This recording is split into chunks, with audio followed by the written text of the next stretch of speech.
Hey guys, the Hertz here bringing you a chapter of One Piece today. One Piece chapter 704. And a lot happens in this chapter, a lot. Wow. It wasn't as intense as chapter 700 now. Almost too much was going on. But, let's jump right into first the cover page, in which you see Kaido's guard, which you saw Basil Hawkins talking to just before the time jump. So it was interesting to see him put down the rebellion. At first I thought it was a rebellion against Marines, because I thought it was like the revolutionaries, but yeah, he's basically shutting it down, and I don't know what's going to happen. I don't know if Karibo's going to stand up to this revolution, or if he's just going to get out of Dodge, who knows, but we'll see. So moving on to the chapter. Now the chapter starts with the aftermath of Spartan, and he's basically imprinted onto the floor as a big testament to getting his ass kicked. And Luffy's just walking away. He's like, man, what's going on? And this you could say official of the Corrida Coliseum comes, and he says, fighting, especially taking out other contestants, is against the rules, and you're essentially disqualified. And Luffy was starting to shit himself. But then these three guys, Zhai, Boo, and Don Xinjiao, come up, and they say it was Spartan, it was that idiot, right? Leave him alone. And Luffy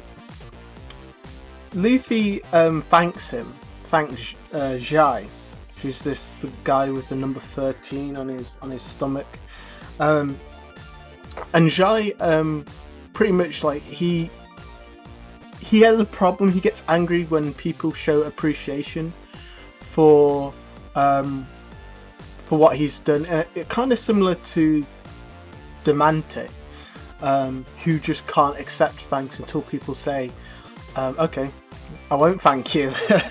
And he was getting angry, and Zhai, Boo, and Don Xinjiao are from the country of flowers. It's interesting that there's these countries of flowers, Wano Kuni, stuff like that, and it's interesting, like, the time jump from when Don Quixote announced that he had the Mera Mera no Mi, and how fast these people managed to get there. Then you've got this kind of, you hear these guys arguing, and it's between the Gamma, who's this kind of, I don't know how to describe. He's this Dr. Eggman looking guy, and he's basically being caught out for essentially bribing and cheating his way to the top. Now I don't see how you can do that. To bribe all the contestants and let you win, that's hard pressure. You would have to have an insane amount of money. With guys like Spartan, I don't think Spartan and guys like that would have accepted that. So I think that might mean something else, which I'll go on to in a bit. Then you've got the Funk Brothers, who look pretty cool. They remind me of the Frankie family. I'm kind of getting a lot of this kind of Water 7 vibe about this particular arc, Enies Lobby kind of thing. And they're basically talking about the political power in which the Mera Mera no Mi claims. Essentially, if someone gets the Mera Mera no Mi, the amount of their military might will go up. Kind of like if you can think about Naruto and how the Kyuubi balance the world. And they're saying that once a country gets the Mera Mera no Mi, essentially their political power will change the balance, which is enough to get people all over being sent to this tournament. So it's really interesting to see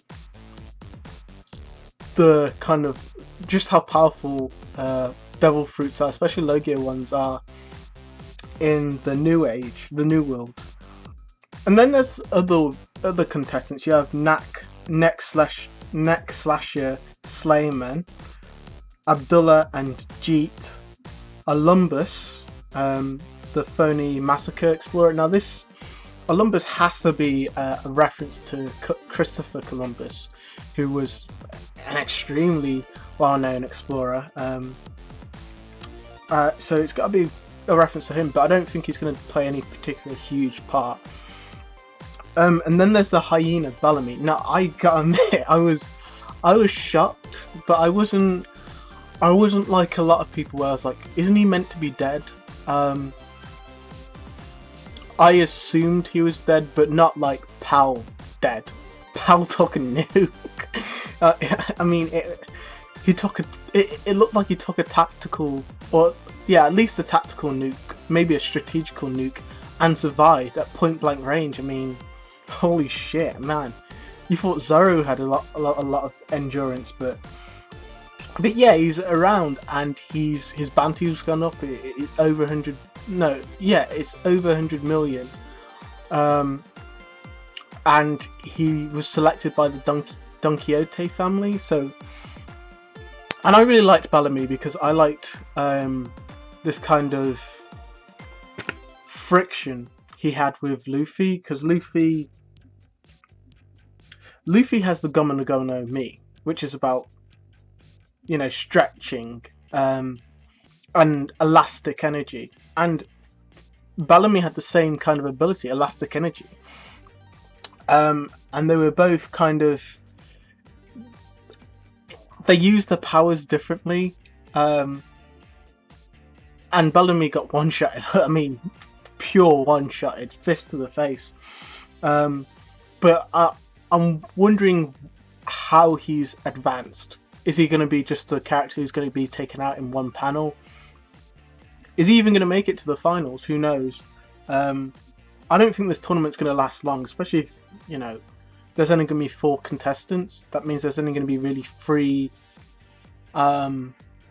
fights after this, after the 4 sections have been completed, and they've got 1 winner from each section. So yeah, next is and another thing is, I feel that these characters, even though there was a lot, I think they're going to play a bigger role later on. I don't think they're going to really play a massive role during the tournament. I think a lot of them they're going to have to be taken out, but I think maybe something will happen where it's changed up. Maybe someone who gets it doesn't eat it immediately, and then everyone's trying to steal it from him. Like I mean, there's probably a lot of pirates here and stuff like that. So, and considering how powerful the Romeo no Mi is in terms of military might, I think these characters will persist after the tournament. Who knows?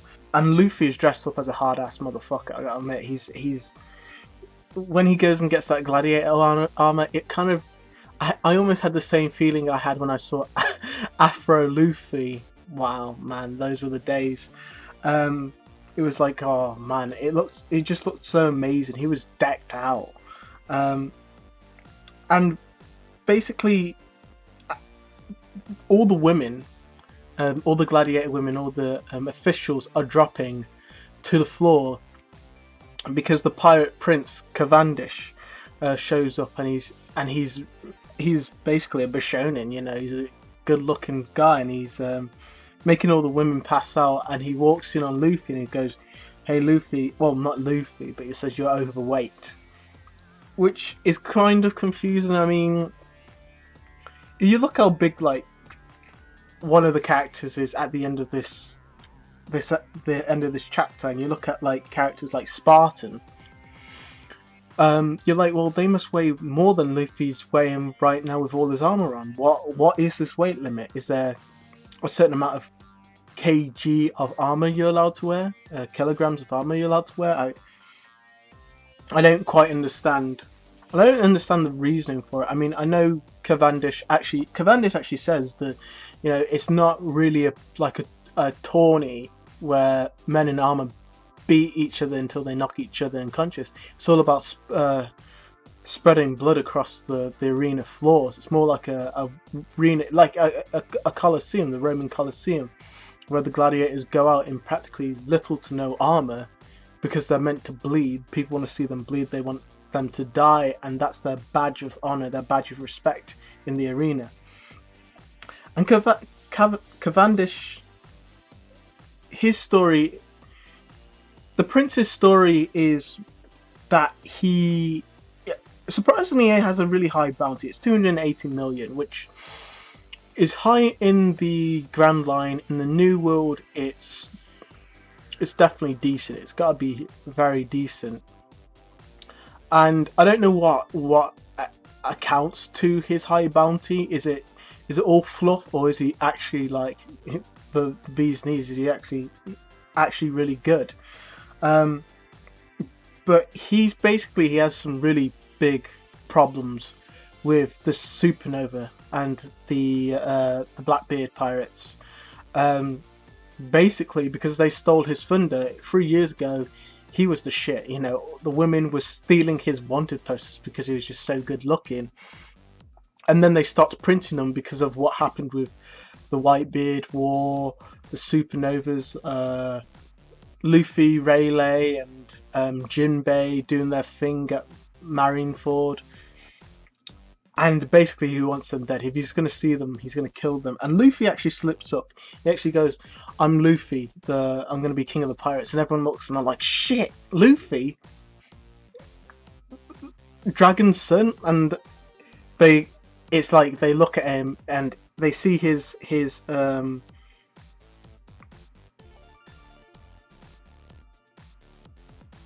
they see his name tag on his back.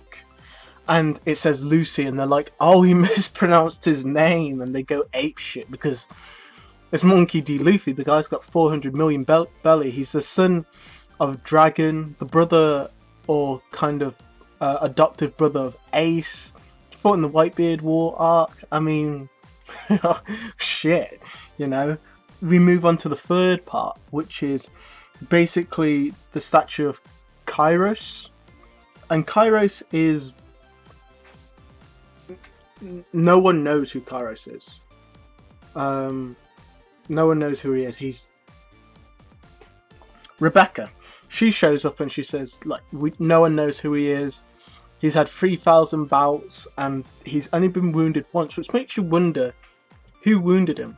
I mean, it was 20 years ago, so who knows? I mean, it could have been Don Quixote, Don Flamingo for all we know. I mean, I don't really know how old Flamingo is, or it could have been Diamante, maybe, but it sounds like Diamante came in recently as the champion, so who knows? We'll see. But basically, Rebecca, she wants to find out the truth of Kairos, and she also wants to kill Don Flamingo. We don't know why, but it's Don Flamingo. I don't think you really need a reason at this point. But she's obviously got something. There's something personal about it. I personally think Flamingo must have stolen something from her, stolen something about her that's important to her identity, maybe family members or something like that, and she's become a gladiator to try and kill Don Flamingo, but the only way to reach him is through the tournament. That's what I'm guessing. And she also has a problem with Spartan. She hates Spartan to an yeah, she hates Spartan, but it's not clear why. She's undefeated, and considering Spartan's personality, you'd think he hated her too, but the way the people around her who've seen her fight act around her, they make it sound like, I don't know, maybe he abused her, maybe he... Yeah, who knows? I mean, it's definitely something that's deep.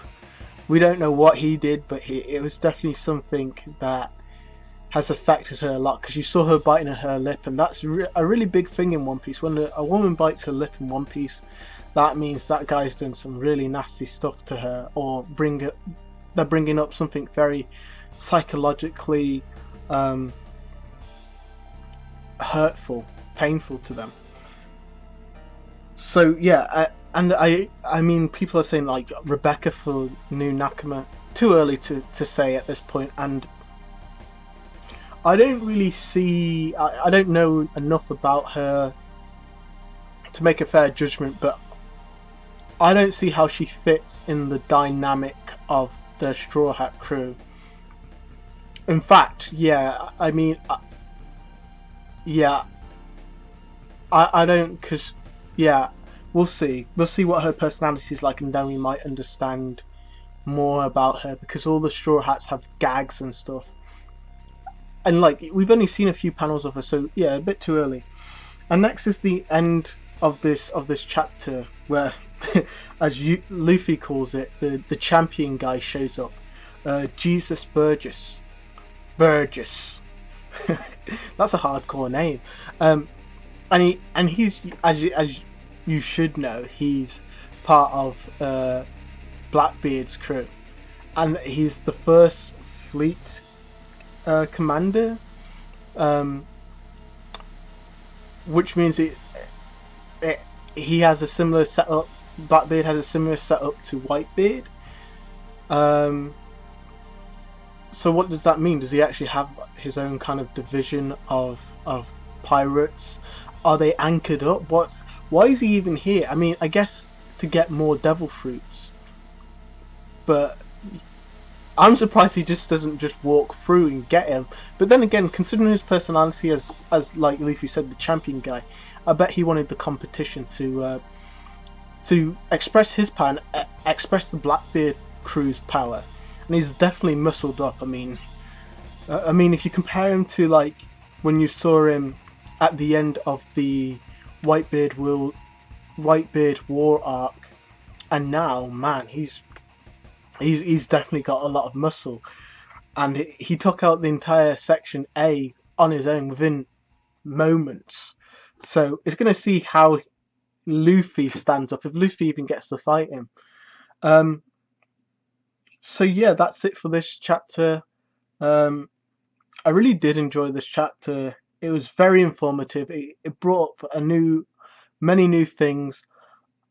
I don't know if Oda is going to go back to the other Straw Hats, or he's going to get this tournament arc over with and then jump back to the Straw Hats, because I want to know what Law's doing, what's going on with Caesar Clown, and what about the Straw Hat ship? Will they be discovered? And if they are discovered, will they be attacked?